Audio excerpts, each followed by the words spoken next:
Bismillahirrahmanirrahim. Alhamdulillahirabbil alamin. Wa bihi nasta'inu ala umuri dunya waddin. Wassalatu wassalamu ala asyrafil anbiya'i wal mursalin wa ala alihi wa ashabihi ajma'in. A'udzu billahi minasyaitonir rajim. Bismillahirrahmanirrahim. Ya ayyuhalladzina amanu taqullaha haqqa tuqatih wa la tamutunna illa wa antum muslimun. Ya ayyuhalladzina amanu taqullaha wa qulu qawlan sadida. يصلح لكم أعمالكم ويغفر لكم ذنوبكم ومن يطع الله ورسوله فقد فاز فوزا عظيما أما بعد فيا عباد الله أوصيني وإياكم بتقوى الله فقد فاز المتقون. Hadirin sidang Jumat rahimakumullah. Pertama, marilah kita panjatkan syukur kita kepada Allah Subhanahu wa taala karena seluruh kenikmatan, seluruh tambahan dan kesempatan yang kita miliki ini tidak lain tidak bukan adalah dikarenakan Allah mengizinkan kepada kita untuk dapat menggunakannya.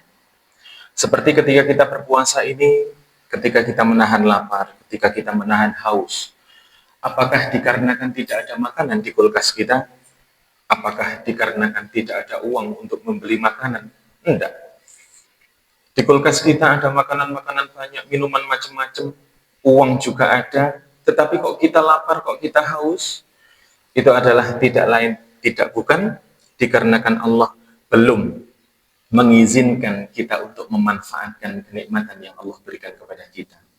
Maka hadirin sekalian, selagi kita diberikan kenikmatan oleh Allah ini, dan kita masih diberikan izin oleh Allah untuk mempergunakan kenikmatan Allah ini, tangan yang tidak lumpuh, mata yang tidak buta, telinga yang tidak tuli, dan hati yang masih bisa membedakan mana yang hak dan yang batil, maka pergunakanlah ini semuanya untuk bersyukur kepada Allah. Jadikan ini semuanya menjadi sarana bagi kita untuk beribadah lebih baik lagi kepada Allah Subhanahu wa taala.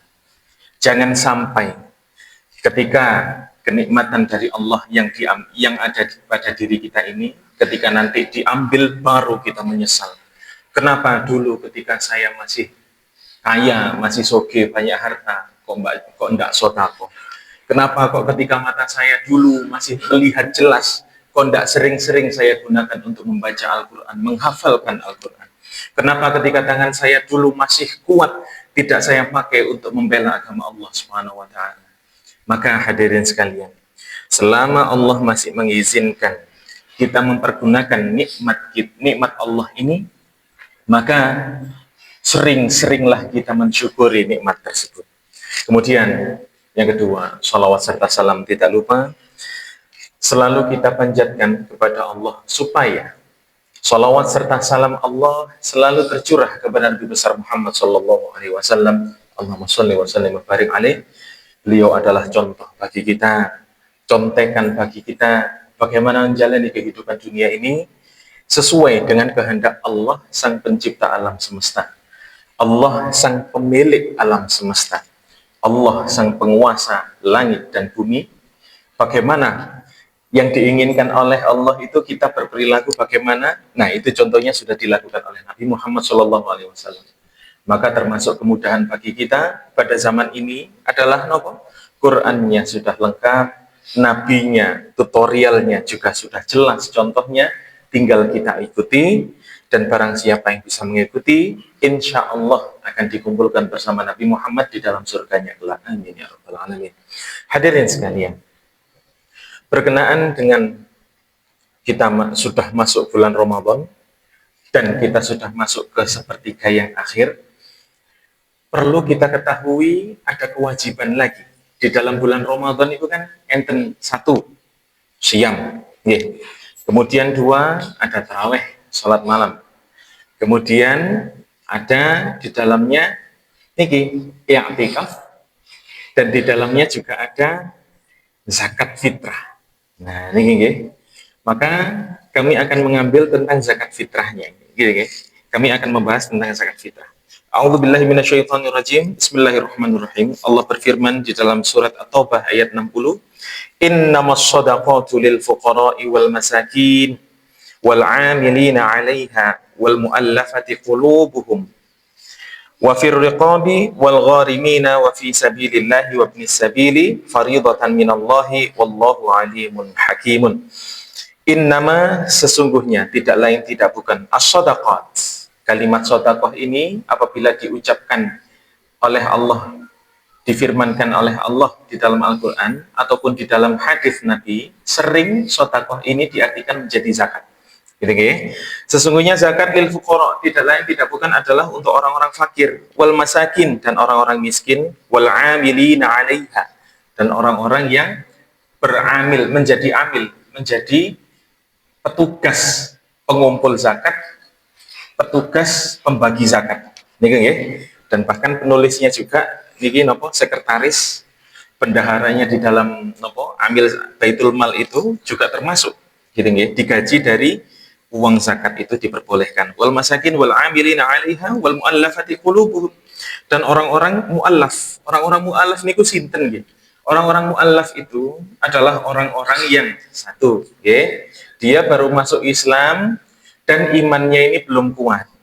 Maksudnya imannya belum kuat itu bagaimana?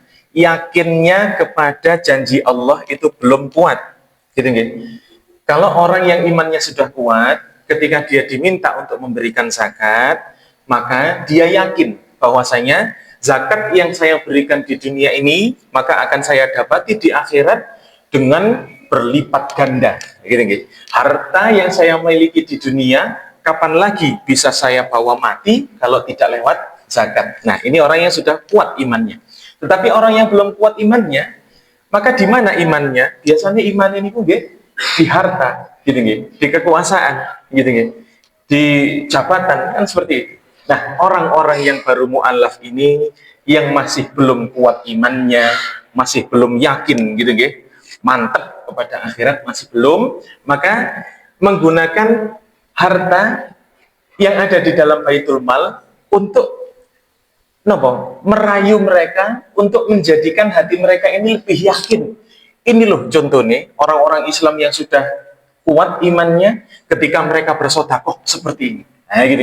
Diperlihatkan seperti yang diperlihatkan oleh Nabi Muhammad SAW ketika peperangan niki, perang Hunain nggih kalau tidak salah niku nggih. Ketika itu umat Islam jumlah pasukannya banyak sekali. Tetapi kebanyakan dari mereka ini adalah mu'allaf yang mana dari pembebasan kota Mekah, gitu. Kota Mekah sebelumnya nih penduduknya kan musyrik, gitu. Kemudian ketika Mekah ditaklukkan, karena mereka takut akan nyawa mereka, takut akan harta mereka, takut dijadikan harta rampasan perang, akhirnya mau tidak mau masuk Islam. Setelah mereka masuk Islam, kemudian langsung diajak berperang di perang Hunain itu, apa yang terjadi? Umat muslim memiliki pasukan 12.000, banyak sekali. Tetapi akhirnya apa? Banyak yang masih mu'allaf ini melarikan diri, takut melihat musuhnya yang terlalu banyak. Kemudian diperlihatkan oleh Nabi Muhammad SAW setelah memenangkan peperangannya, apa yang terjadi? Yang terjadi adalah ketika Rasulullah membagikan ghanimah, membagikan harta rampasan perang. Ketika itu, harta rampasan perang dibagikan kepada para mu'allaf yang banyak itu tadi. Sedangkan orang-orang Ansor, gitu nih, orang-orang Ansor malah tidak mendapatkan bagian dari ghanimah. Gitu, malah tidak dapat. Dari ghanimah malah tidak dapat. Akhirnya ada geremeng-geremeng biasa gitu. Rasul memberikan harta ghanimah banyak kepada orang-orang Mekah, orang-orang yang tempat dia dilahirkan. Awake dhewe kok gak oleh. Ini perkataan orang-orang yang munafik di antara orang-orang yang ada di Madinah. Akhirnya Rasulullah SAW memberitahukan kepada mereka, kepada orang-orang Ansor ini, bagaimana menurut kalian? Mereka pulang membawa harta beranda mereka, tetapi kalian membawa saya Rasulullah SAW ke kampung halaman kalian. Gitu. Mana yang kalian inginkan? Yang bawa Rasul, seperti itu. Nah, bedanya orang yang kuat imannya dan yang masih mu'allaf, masih cinta dunia seperti ini, seperti itu. Gitu ya. Nah, mu'allaf ini juga bisa berarti sinten. Bisa jadi orang kafir, gini ya, orang kafir masih belum masuk Islam dia, tetapi hatinya sudah condong kepada Islam. Nah, gini ya, hatinya sudah condong kepada Islam. Tinggal membutuhkan sedikit dorongan. Maka boleh menggunakan harta dari Baitul Mal itu untuk menarik hatinya orang yang sudah condong kepada Islam ini tadi. Al-mu'allafati qulubuhum. Kemudian teruskan sinten wa fi sabilillah, dan orang-orang yang berada di sabilillah. Orang yang berada di sabilillah niku macamnya dua. Yang pertama, orang yang berperang di jalan Allah, berjihad ya, dan orang yang menuntut ilmu. Ada dua macam. Maka hadirin sekalian, sebenarnya beasiswa itu boleh diambilkan dari Baitul Mal. Gitu ya. Jadi kalau kita melihat di Mesir sana, di Universitas Al-Azhar Kairo, ini kan enten program beasiswa gitu. Bahkan mahasiswa di sana itu disangoni. Nah, dari mana itu hartanya? Bisa diambilkan dari zakat. Nah, gitu ya, dari Baitul Mal. Wa fi sabilillahi wa ibnis sabil. Ibnu Sabil. Ibnu Sabil niku sinten? Ibnu Sabil adalah orang yang dalam perjalanan tetapi di tengah jalan kehabisan bekal. Gitu nggih. Niki kalau zaman dulu niku, kalau zaman dulu tidak seperti sekarang informasinya. Kalau zaman sekarang kan informasi sangat mudah sekali. Lewat WA sudah tahu saudaranya yang di sana, lewat lewat telepon saudaranya di sana bisa. Kemudian kalau kehabisan bekal, niku tinggal tolong transfer, engko tak engko tak balik no. Nih aku wis tutuk kono, bisa sekarang. Nah, zaman dulu kesulitan, gitu nih, sulit sekali. Maka bagi Baitul Mal, nah gitu nih, melihat orang-orang yang terlantar seperti ini, terlunta-lunta mencari bekal di tengah jalan, tidak mendapatkan, maka diperbolehkan menggunakan uang dari Baitul Mal untuk memberikan sangu kepada mereka supaya tidak terputus perjalanannya. Kemudian faridatan minallahi wallahu alimun hakim. Ini adalah fardu dari Allah Subhanahu wa taala. Wallahu alimun hakim, dan Allah Maha mengetahui lagi Maha bijaksana. Nah, hadirin sekalian, itu tadi adalah orang-orang yang berhak mendapatkan zakat. Sekarang yang jarang dibahas, siapakah yang tidak boleh menerima zakat? Yang pertama, orang kaya dan orang kuat. Nah, ini. Jadi ketika jenengan akan membagikan zakat jenengan besok niku, jenengan tinggal iki wong soge wong kuat nih. Kalau salah satu dari duanya, saya kuat bekerja, maka jenengan tidak perlu memberikan zakat kepada mereka. Gitu nih. Cari yang tidak, cari yang keluar dari kriteria ini, kriteria kaya dan kriteria kuat. Sebagaimana Nabi Muhammad SAW pernah bersabda, la hadza fiha li ghaniyyin wala li qawiyyin muktasibin. Tidak ada bagian, yakni bagian zakat, gitu nggih, fiha li ghaniyyin, bagi orang yang kaya, wala li qawiyyin muktasibin, dan tidak pula bagi orang orang yang kuat dan bekerja. Ini masih kuat, masih seger badannya, dan juga dia itu seorang pekerja. Tetapi hadirin sekalian, ada kriteria fakir dan miskin. Kriteria fakir itu bagaimana? Kriteria fakir adalah orang yang sudah tidak punya pekerjaan, atau lebih mudahnya, dia memiliki penghasilan, tetapi penghasilannya itu kurang dari separuh yang dia butuhkan. Umpamanya dia membutuhkan 100, gitu nih. Dalam kehidupan sebulan dia membutuhkan 100. Tetapi dia memiliki penghasilan itu di bawah 50. Di bawah 50. Saya kurang, gitu nih. Maka itu termasuk fakir. Kemudian yang miskin bagaimana? Yang miskin adalah apabila dia memiliki kebutuhan 100, tetapi dia memiliki penghasilan hanya sampai 50, masih setengahnya, gitu nih. Semerap nih bedanya ya. Jadi yang fakir itu adalah di bawah 50, kalau miskin itu adalah tepat di 50-nya. Ketika jenengan ningali, saya kuat, saya dua pekerjaan, tapi kebutuhannya dilihat dulu. Gitu. Kebutuhannya dilihat dulu. Mungkin dia kuat, mungkin dia bekerja, tapi anaknya 11 umpamanya. Wah, ini tidak mencukupi. Atau dia memiliki tanah sawah yang luas, setiap panen bertonton. Tetapi dia menjadi Ghorim. Nah ini gini, ghorim itu adalah orang yang berhutang. Orang yang berhutang ini enten syaratnya. Hutangnya bukanlah untuk apa? Untuk sesuatu yang maksiat, atau yang lebih utama, hutangnya ini adalah untuk menghilangkan perselisihan persengketaan di antara masyarakat. Contohnya kan sekarang persengketaan tanah itu kuatah. Bahkan rebutan antara ini dan antara itu. Ketika ada seseorang yang mau menalangi, wis tak talangi, iki jret, ditumbas dengan menggunakan harta. Maka meskipun dia kaya, meskipun dia terlilit utang, tapi dia SOG, gitu, itu termasuk ghorim dan diperbolehkan untuk mendapatkan harta dari Baitul Mal. Nah ini sebagai apresiasi dan sebagai contoh bagi umat Islam yang lainnya. Ghorim itu seperti itu. Meskipun dia kaya, meskipun dia kuat, tetapi dia menggunakan hartanya ini untuk menyelesaikan permasalahan di antara masyarakat yang khususnya berkenaan dengan harta, gitu. Sengketa gara-gara harta. Akhirnya dia mau nomboi, gitu, noroki tes. Maka ketika itulah dia menjadi ghorim. Diperbolehkan untuk mendapatkan apresiasi dari Baitul Mal. Itu adalah ghorim. Nah, kembali lagi kepada orang yang tidak boleh mendapatkan zakat. Orang kaya dan orang kuat tidak diperbolehkan untuk mendapatkan zakat. Kemudian, nomor 2, niki yang sering. Ada pertanyaan gitu.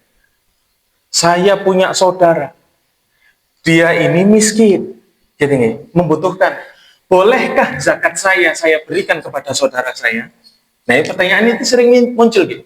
Atau dia melihat orang tua saya miskin, bolehkah zakat saya berikan kepada orang tua saya? Atau kakek saya, atau anak saya? Maka coba kita lihat. Siapakah yang tidak boleh? Yang pertama, orang tua. Bapak ibu jenengan. Bapak ibu jenengan itu termasuk yang tidak diperbolehkan untuk jenengan zakati.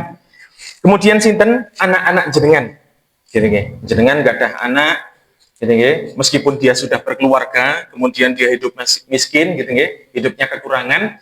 Kemudian, wah zakatnya tak kayak noy. Ini tidak boleh. Kemudian istri, apalagi istri, wah bojoku ini melasuripe zakatku tak kena dhek. Itu termasuk tidak boleh. Yang mana nafkah mereka merupakan kewajibannya. Nah, ini alasannya. Menafkahi istri, menafkahi anak-anak, menafkahi orang tua itu adalah kewajiban. Jangan sampai orang tua kita, istri kita, anak-anak kita itu kekurangan. Jangan sampai ketika kita memberi itu nunggu-nunggu wajib zakat. Nah, ini yang tidak diperbolehkan. Maka tidak boleh zakat fitrah itu diberikan kepada mereka. Karena menyantuni mereka itu kewajiban. Itu adalah kewajiban. Jadi ketika jenengan membayarkan zakat kepada mereka, itu berarti menggugurkan kewajiban jenengan, kewajiban memberikan nafkah kepada mereka.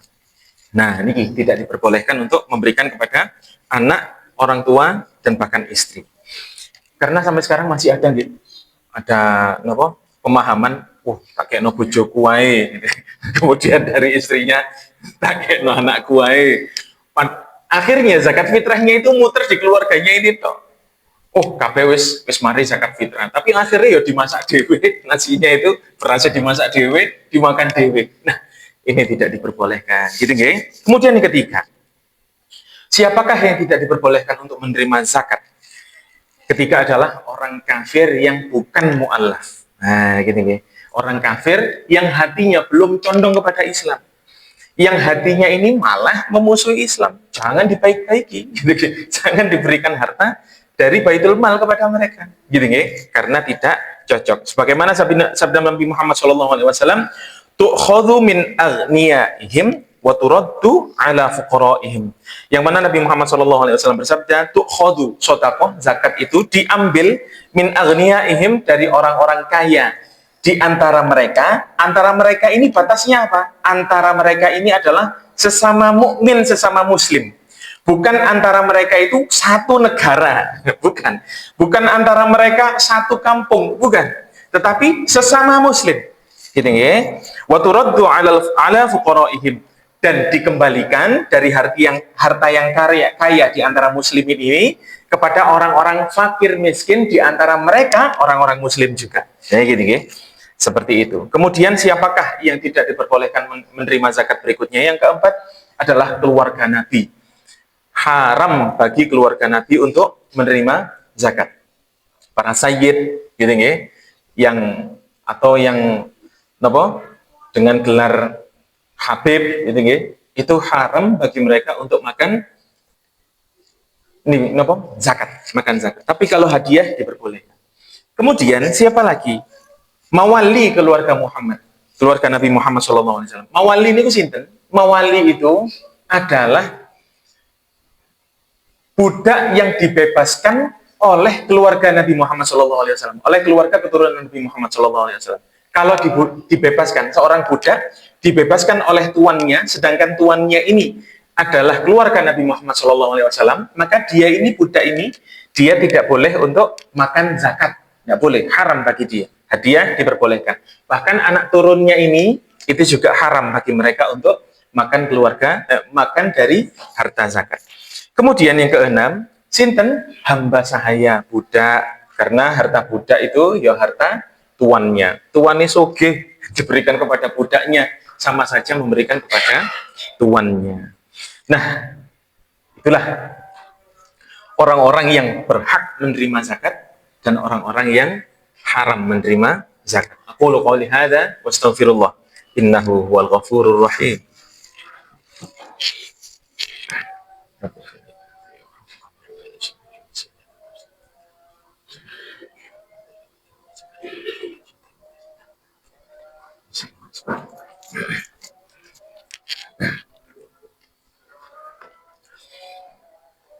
Alhamdulillahi rabbil alamin wa bihi nasta'inu ala umuri dunya waddin. Wassalatu wassalamu ala asyrafil anbiya'i wal mursalin wa ala alihi wa ashabihi ajma'in. A'udzu billahi minasyaitonir rajim. Bismillahirrahmanirrahim. Ya ayyuhalladzina amanu ittaqullaha haqqa tuqatih wa la tamutunna illa wa antum muslimun. Amma ba'd. Asyhadu an la ilaha illallah wa asyhadu anna Muhammadan abduhu wa rasuluh. Innallaha wa malaikatahu yusholluna 'alan nabi. Ya ayyuhalladzina amanu shallu 'alaihi wa sallimu taslima. Allahumma shalli 'ala Muhammad wa 'ala alihi wa ashabihi ajma'in. Allahumma ighfir lil muslimina wal muslimat wal mu'minina wal mu'minat al ahya'i minhum wal amwat innaka sami'un qaribun mujibud da'wati ya qadiyal hajat. Rabbana zalamna anfusana wa illam taghfir lana wa tarhamna lanakunanna minal khasirin.